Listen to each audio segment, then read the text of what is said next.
Hey everyone, and welcome to the True Alien Podcast, the show where we probe the paranormal. Get up close and personal with the unexplained. That's right. I'm Adrian Smith. And I'm Julia Jones, ready for another day of mystery and intrigue. So every day on this show, we're taking a paranormal probe into a true story about aliens, abductions, UFOs, Bigfoot. all those things that go bump in the night. We like to keep it fun and lighthearted. But we're also here to try and figure out what's fact. And what's fiction. Exactly. So, Adrian, are you ready to dig into today's case? I am. So you sent me all this really interesting material on what's being called Echoes of Bonaventure. Ooh, that sounds spooky. And it looks like we're headed to Montreal, Canada. A city known for its history and culture, and now apparently UFOs. A healthy dose of UFO lore. That's right. So at the center of all this is this disgraced detective, Oh. Maverick Arsenault. Oh, I read about him. Yeah, and he's haunted by this cold case. 10 years ago, a woman named Elise vanished. Near the Bonaventure Expressway? Exactly. And the case went cold. But there were always these whispers. Of strange lights. Unexplained phenomena surrounding her disappearance. Right. And we actually have eyewitness accounts from that night. We have police reports. Wow. And even some early ufology forum discussions. So Elise's disappearance seems to have really sparked a lot of speculation, even back then. It definitely did, yeah. And now Maverick is being pulled back into the mystery by this shadowy figure. Oh, yeah, this is a good part. Who offers him, this chance at redemption. Redemption. But points him towards an old friend at a pawn shop. That's so cliche. I know. Classic film noir setup, right? Totally. So this old friend... This is Jacques Tremblay, right? Yeah, Jacques Tremblay, a former security guard at the Bonaventure Yards. And you flag his testimony as particularly interesting. I did, because he claims he saw strange lights that night. Yeah. And heard these really unnerving noises. The night Elise disappeared. The very same night. Wow. Did he mention anything else? He also noted some suspicious activity from military personnel. Ooh, okay, so that really adds fuel to the whole UFO thing, doesn't it? It does, and it actually connects directly to another piece of the puzzle you sent me. Okay. The research of Chloe Dubois. Ah, yes, cool. She's a UFO enthusiast who's been putting together data on all the sightings and disappearances in the region. Right. You highlighted several of her blog posts and forum discussions. She seems to really know her stuff. She does. Her research is incredibly thorough.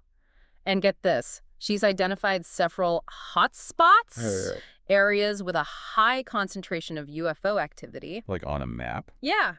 And guess what? Really? The Bonaventure area is ground zero. Oh, so this can't be just a coincidence. No way. Too many things lining up here. We've got a missing woman, UFO sightings, a possible military connection, and these hotspots. It's a lot to take in. Where does it all lead? Well, according to Chloe's research, there's a planned military exercise happening near one of these hotspots.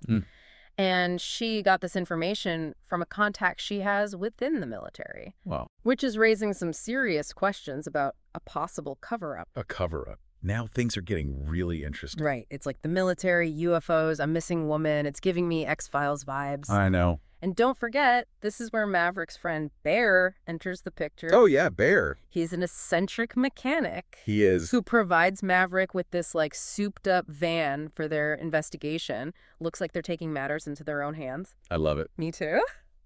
So we've got the classic paranormal investigation team, right? The grizzled detective, the data-driven researcher, and the wildcard mechanic. I'm here for it. So their investigation leads them straight to this military exercise zone. Okay. And this is where things take a dramatic turn. Maverick ventures into the forest alone, and he stumbles upon something incredible. What is it? Imagine this. A metallic disc just hovering silently above the ground in this secluded clearing. But here's the kicker. It's surrounded by soldiers in full hazmat suits. No way. That's not your typical military exercise. Oh, definitely not. It's a pretty chilling image, and it makes you wonder, what are they hiding out there? Welcome back to the True Alien Podcast, listeners. It's Julia Jones here, and we're picking up right where we left off. Maverick. Face to face with a metallic disc. And some very suspicious military activity.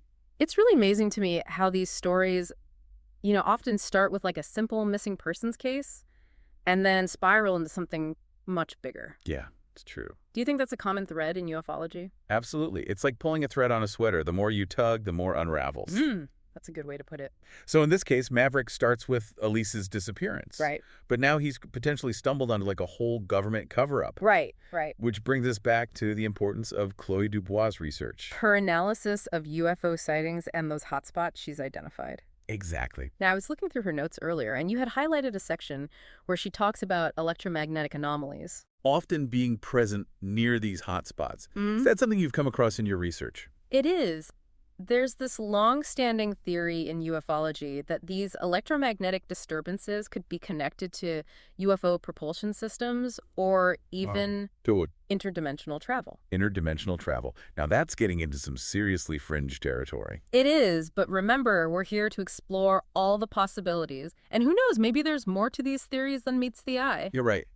But for now, let's get back to Maverick. He's standing in the clearing, staring at this disc. Surrounded by soldiers in hazmat suits. Yes, what happens next? Well, based on the eyewitness accounts you've collected, things get even creepier from here. Oh, no. How so? Well, remember how Jacques Tremblay, the old security guard, mentioned hearing that strange sound? Yeah. The night Elise disappeared? Yeah. Something like metal tearing? Yes, but deeper. Deeper and wrong somehow. It was one of the most unsettling parts of his testimony, for sure. So Maverick is watching this scene unfold, and he hears that same sound again. Oh, no. It's coming from the disc. What does it sound like? This low, guttural hum that seems to vibrate through the air and chill him to the bone. Oh, wow. That's a fantastic detail. It creates such a strong sense of atmosphere and dread. I love it. It really does. And it ties back to Tremblay's experience, adding another layer of mystery to the whole event. Yeah, for sure. Now, imagine yourself in Maverick's shoes. Okay.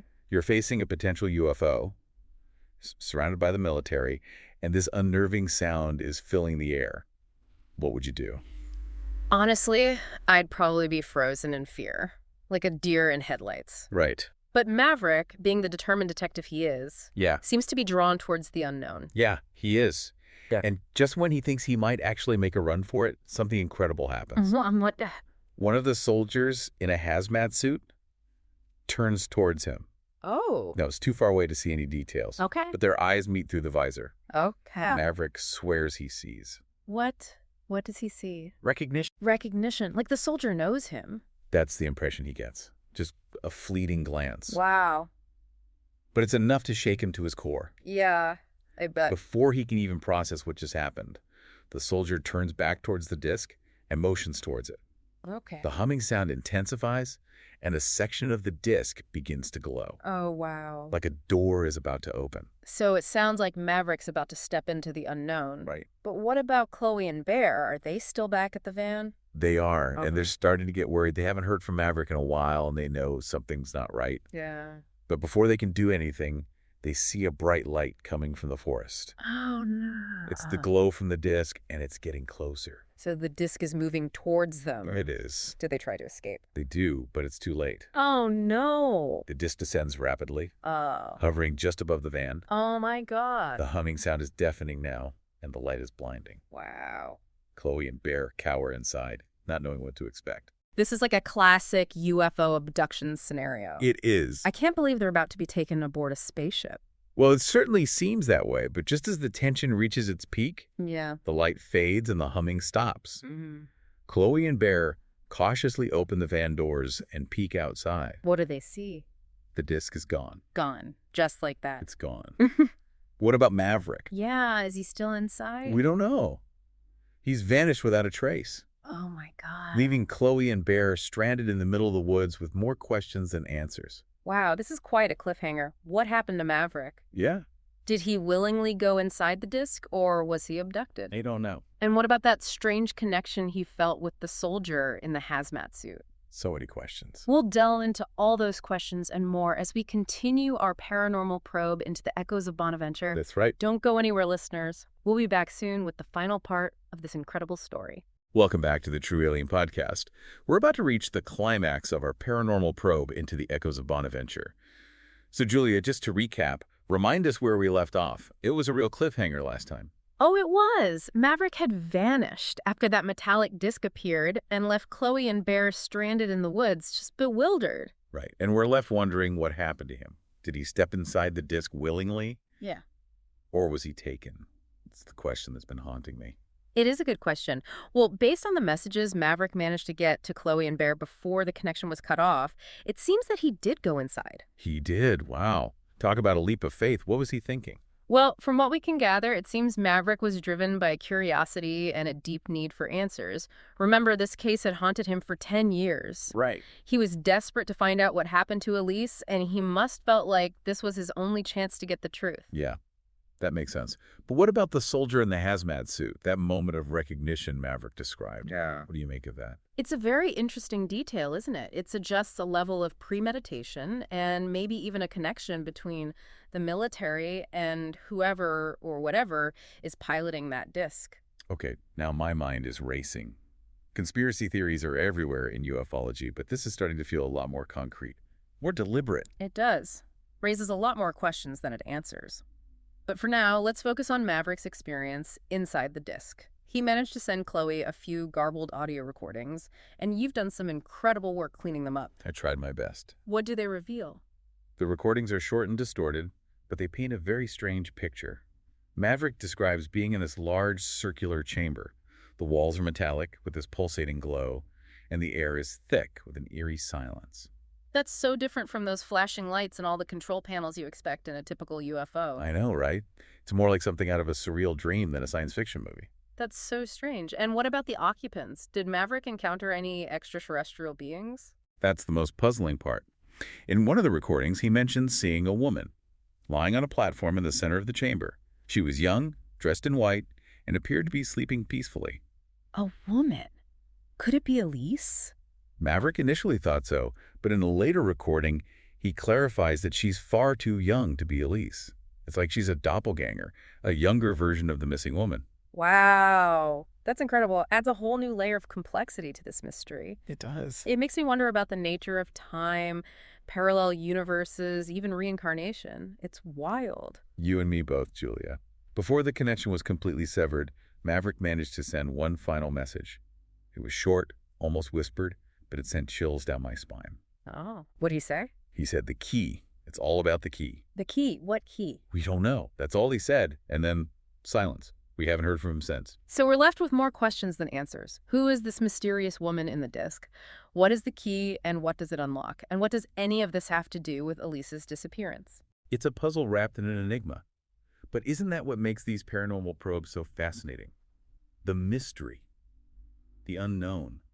The possibility that there's something more out there, just beyond our understanding. Absolutely.